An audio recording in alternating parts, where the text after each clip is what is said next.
जरांगेचे troller काय म्हणतात, तुमच्या मावल्यावर बोललं की तुम्हाला राग येतो आणि आमच्या माता भगिनीला जीव नाही का? गेल्या 3 वर्षामध्ये आम्ही सहन करत आलो, कुठेतरी आमच्याकडून एखादा शब्द अनावधानाने गेला काय?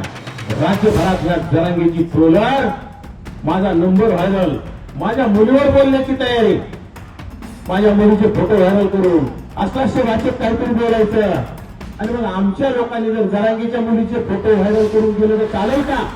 आमच्या वंजारी समाजाला वाड्या खड्याचे म्हटले, उसातले म्हटले, माफी मागितली का? नाही मागितली. भुजबळ साहेबांची आई काय पत्नी काढली, माफी मागितली का? नाही. खरं संविधानिक पदावर असणाऱ्या व्यक्तीच्या वर्णावून दिसण्यावर बोलणं अतिशय चुकीचं असताना बोललाय ना, परंतु तिथं माफी मागितली नाही. स्वर्गीय नवनाथ भोले यांच्या पत्नी आणि त्यांचा भाऊ विलास भोले उपोषणाला बसलेले आहेत. त्यांना न्याय मिळाला पाहिजे. त्यांनी सीडीआरवरील ज्यांचे नाव आले त्यांना अटक झाली पाहिजे, यासाठी ते उपोषणाला बसले आणि कुठलीही कारवाई व्हायला उपोषणाकडे कोणी अधिकारी लक्ष देत नाहीत. असं होत असताना त्यांच्या पत्नीने स्वर्गीय नवनाथ भोले यांच्या पत्नीने विष प्राशन करण्याचा प्रयत्न केल्याच्या नंतर जरांगेचे ट्रोलर काय म्हणतात, त्यांनी दही पिले असेल, त्यांनी पाण्यात पीठ टाकून काढून पिलं असेल, औषध कशाचं पिलंय, आणि त्यांच्या सोबत ज्या स्टेजवर महिला आहेत सोबत, त्या स्वर्गीय नवनाथ भोलेंच्या पत्नी सोबत ज्या महिला बसलेल्या आहेत, ह्या महिलांना पुढे तमाशातल्या आहेत म्हणायचं. म्हणजे आमच्या 18 पगड जातीतील 12 बलुतेदार, 18 बलुतेदार, ओबीसीच्या काय माता मावल्या नाहीत का? तुमच्या मावल्यावर बोललं की तुम्हाला राग येतो आणि आमच्या माता भगिनीला जीव नाही का? गेल्या 3 वर्षामध्ये आम्ही सहन करत आलो आणि कुठेतरी आमच्याकडून एखादा शब्द अनावधानाने गेला काय? राज्यभरात या जरांगेची ट्रोलर माझा नंबर व्हायरल, माझ्या मुलीवर बोलण्याची तयारी, माझ्या मुलीचे फोटो व्हायरल करून अश्लाघ्य वाचक काहीतरी बोलायचं आणि मग आमच्या लोकांनी जर जरांगेच्या मुलीचे फोटो व्हायरल करून गेले तर चालेल का? परंतु ती आमची संस्कृती नाही. आम्ही मा जिजाऊंना मानतोय, आम्ही माता सावित्रीबाईंना मानतोय, आम्ही राजमाता अहिल्यादेवी होळकरांना मानतो, आम्ही माता रमाईला मानतो, आम्ही माता खातेनांना मानतोय. आमच्या धनगर समाजात लाकडं घातले, माफी मागितली का? नाही. आमच्या वंजारी समाजाला वाड्या खड्याचे म्हटले, उसातले म्हटले, माफी मागितली का? नाही मागितली. भुजबळ साहेबांची आई काय पत्नी काढली, माफी मागितली का? नाही. बावनकुळे साहेबांच्या आईच्या गरम दुधावरून बोलला, जी आई हयात नाही, माफी मागितली का? नाही. बावनकुळे साहेबांच्या वर्णावरून बोलला, त्यांच्या दिसण्यावरून बोलला. खरं संविधानिक पदावर असणाऱ्या व्यक्तीच्या वर्णावरून दिसण्यावर बोलणं अतिशय चुकीचं असताना बोललाय ना, परंतु तिथं माफी मागितली नाही. मुख्यमंत्री महोदय, त्या राज्याचे गृहमंत्री आणि मुख्यमंत्री, राज्याचे प्रमुख आदरणीय देवेंद्रजी फडणवीस साहेब यांच्या आईवर बोलला, पत्नीवर बोलला, माफी मागितली का गटारी त्यांनी? मग माफी मागण्यासाठी गेल्या 2 दिवसापूर्वी पुण्यामध्ये अनावधानाने, मी मान्य करतो अनावधानाने, कुठतरी माणूस तानात असतं, आपलं आरक्षण गेलंय आणि कुठतरी चंद्रशेखर बावनकुळे साहेबांनी सांगितलं आणि खोटं काही नाही. अनेक मंत्र्यांच्या सुना मराठा समाजाच्या इंटरकास्ट आहेत, पण बोलण्याच्या वेगळ्या थोडे 1-2 शब्द गेले तर मनोज जरांगेंनी सांगून काय महाराष्ट्रभर अकांड तांडव, नवनाथ वाघमारेला जिगो दिसले असं करा, नवनाथ वाघमारेला हे करा, ते करा, आम्ही असं करू, बाहेर निघून देणार नाहीत. अरे काय मारतान, बाहेर निघून देणार नाही म्हणजे काय महाराष्ट्र तुमच्या बापाचा आहे का? महाराष्ट्र हा डॉक्टर बाबासाहेब आंबेडकरांच्या विचाराचा आहे, डॉक्टर बाबासाहेब आंबेडकरांच्या संविधानावर चालणारा महाराष्ट्र आहे आणि मी त्या बाबासाहेबांना मानणार आहे. बाबासाहेबांच्या वारसांना श्रद्धेय आदरणीय बाळासाहेब आंबेडकरांना मानणारा कार्यकर्ता आहे. मी छगनरावजी भुजबळ साहेबांना मानणार आहे, मी बावनकुळे साहेबांना मानणारा कार्यकर्ता आहे, मी लोकनेते स्वर्गीय गोपीनाथरावजी मुंडे साहेबांना मानणारा आणि पडळकरांना मानणारा कार्यकर्ता आहे.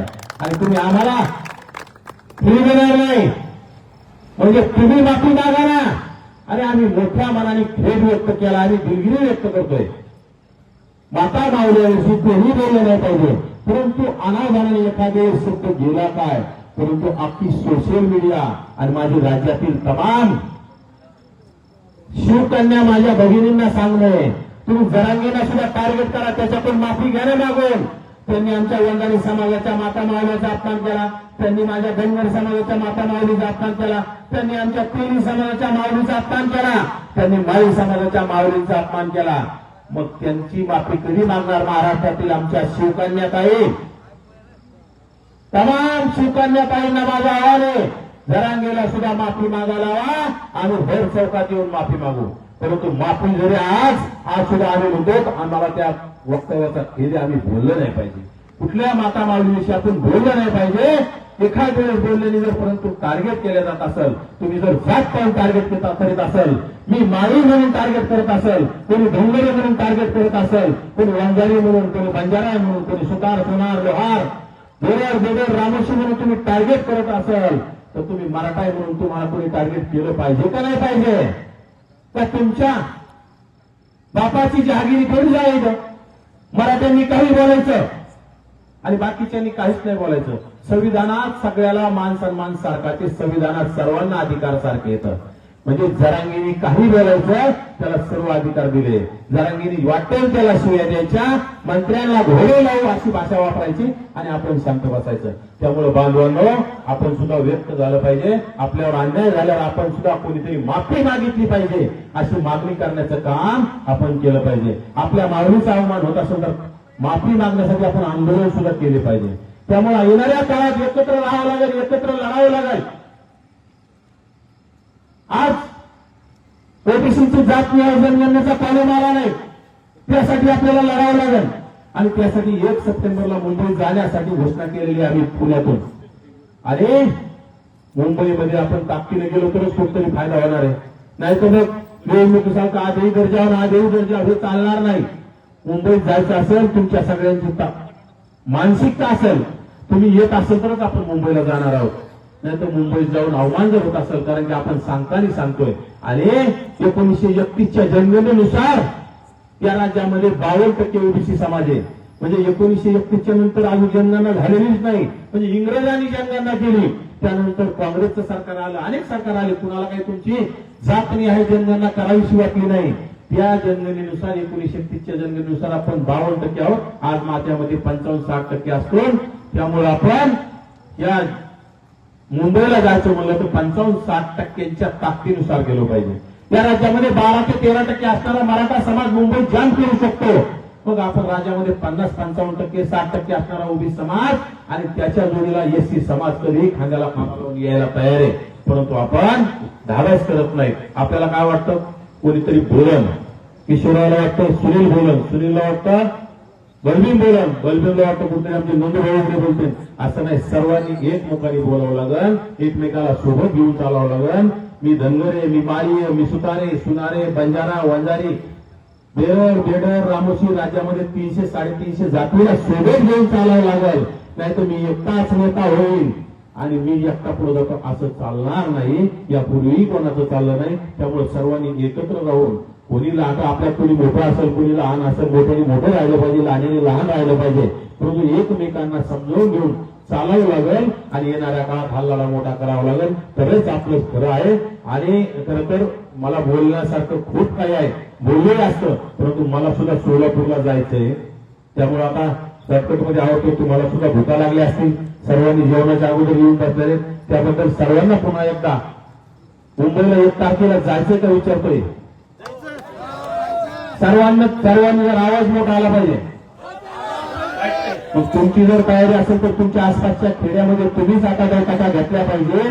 सर्वांना सांगितलं पाहिजे की 1 सप्टेंबरला आपल्याला मुंबईची वारी करायची, मुंबई जाम करायची, ओबीसी मध्ये घुसखोरी झालेली रद्द करायची.